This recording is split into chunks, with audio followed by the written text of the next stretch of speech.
के इस बुलेटिन में स्वागत है आपका। मैं हूं रचना रावत। तो चलिए शुरू करते हैं खबरों का सिलसिला।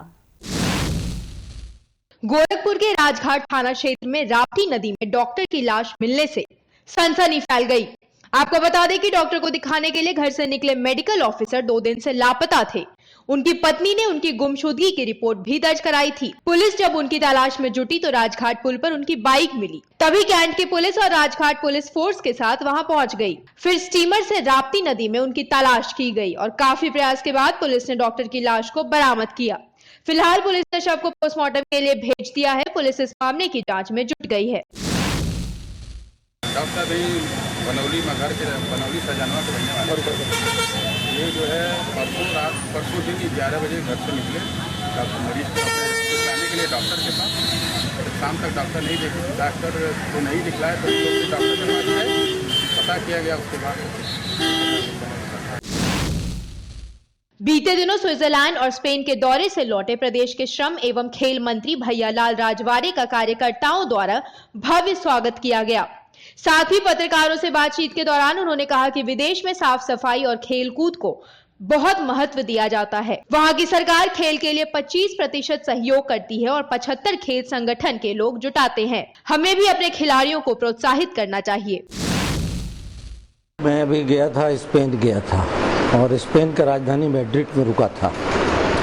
वहाँ भी देखा, वहाँ का अलग दुनिया है, लेकिन वो जहाँ रहते हैं उसको इतना साफ सफाई रखते हैं कि एक ठो मच्छर नहीं, एक ठो मक्खी नहीं। वहाँ पर किसी प्रकार का कोई गंदगी नहीं।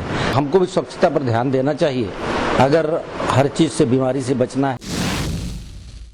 यूपी में हमीरपुर जिले में तेज आंधी एक युवक की जान की दुश्मन बन गई। दरअसल मामला केशरिया डेरा गांव का है, जहां महेश मजदूरी करने के लिए आया हुआ था और दोपहर में पेड़ के नीचे बैठकर आराम कर रहा था। तभी अचानक आंधी के साथ पेड़ की एक डाली टूटकर महेश के सीने के आर पार हो गई। इस घटना से गांव में हड़कंप मच गया। स्थानीय लोगों ने महेश को इलाज के लिए जिला अस्पताल में भर्ती कराया, जहां से उसे कानपुर रेफर कर दिया गया है। ये पीपल के पेड़ के नीचे बैठा था, कोई डाल टूट के नीचे गिर गई जो सीने में थोड़ी सी घुस गई। इसमें खतरा खाली ये रहता है कि डाल फेफड़ा ना पार कर सके, इसलिए इसको रिफर किया गया, क्योंकि यहाँ इसके लिए कोई चिकित्सक नहीं है। आइसक्रीम ट्रॉली में करंट लगने से गई मालिक और वर्कर की जान। मामला औरैया जिले का है, जहां वर्कर को बचाने में गई मालिक की जान। जी हां, आइसक्रीम फैक्ट्री का मालिक विकास पोरवाल अपने वर्करों की ट्रॉली चेक कर रहा था। चेकिंग के दौरान ट्रॉली में करंट आने से वर्कर करंट की चपेट में आ गया। वर्कर को बचाने गया मालिक भी करंट की चपेट में आ गया। मौके पर मौजूद लोग जब तक कुछ कर पाते तब तक दोनों की मौत हो गई थी। पुलिस ने शवों को पोस्टमार्टम के लिए भेज दिया है। ये हादसा जब ये हमारी 4 बजे इसकी बर्फ की गाड़ी आई ना, तो ये उतरवा रहे थे, उसी चक्कर में उनको करंट लग गया। करंट लगने से इनको बचाने के चक्कर में वो भी।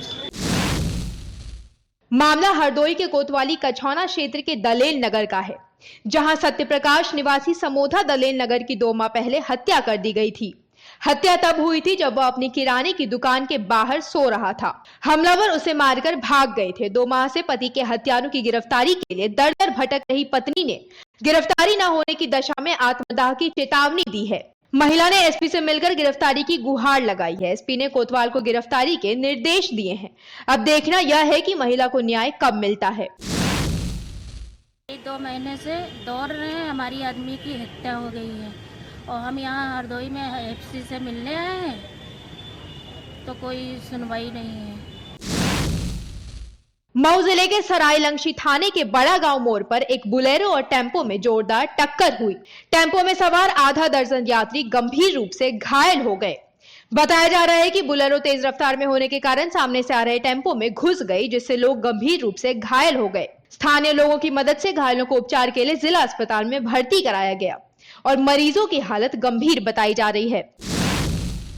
ये ऑटो में जा रहे थे बाबू और बोलेरो वाला थोड़ा पीछे साइड के पीछे लेके मार दिया धक्का। कहाँ से आ रहे थे आप लोग? मैं तो आ रहा था ग्राम सूत्र यहीं से अपना मामलाबाद।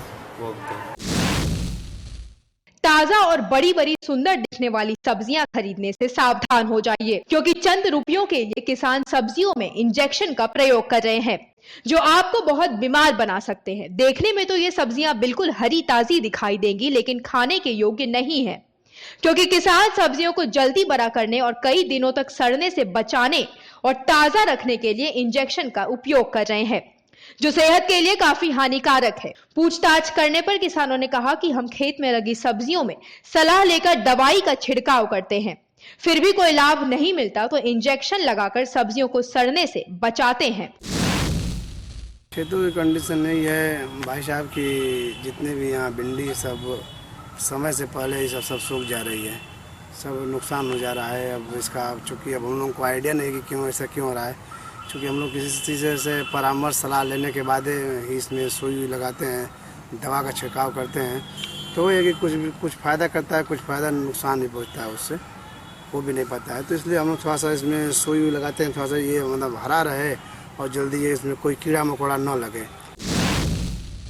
सब्जी का सीजन तो ये बाकी अब छोटो सब बोल जाता, लौकी है, सरकटिया है, नेनुआ है, बैगन भी है, ये सब हम लोग बोआ जाता है। उपचार के दौरान दो बहनों की हुई मौत का रहस्य सुलझने का नाम ही नहीं ले रहा है। पोस्टमार्टम रिपोर्ट आने के बाद भी मौत का कारण साफ नहीं हो पाया है। वहीं चिकित्सकों का कहना है कि न्यायालय के आदेशों के बाद बिसरा की जांच होने पर ही मौत के कारणों का पता चल सकेगा। वहीं दूसरी ओर महिला कांग्रेसियों ने चिकित्सालय में डॉक्टर की कमी को लेकर रैली भी निकाली। पीएम रिपोर्ट से तो मैंने तो पढ़ा नहीं, लेकिन पीएम मेरी जो बात हुई थी डॉक्टर साहब से, तो पीएम रिपोर्ट से तो कोई स्पष्ट नहीं है। उसमें विसरा की रिपोर्ट इम्पोर्टेंट रही। कोर्ट के आदेश के बाद पुलिस द्वारा इसको वहाँ भेजा जाएगा लेबोरेटरी में, उसके बाद ही उसकी रिपोर्ट आ पाएगी। कोई शिकायत नहीं आई थी, और क्योंकि उस केस को मैंने खुद देखा था, और क्योंकि एक केस जो आया था वो ब्रॉड डेड आया था, दूसरा केस पे बहुत लास्ट स्टेज में थी, और हमने एक्सप्लेन भी करा दिया था उसको कि उसकी उम्मीद बहुत कम है, और 108 तैयारी भी कर रखी थी, लेकिन तभी उसी क्षण एक्सपायर हो गई। में फिलहाल इतना ही। आप बने रहिए इंडिया क्राइम के साथ।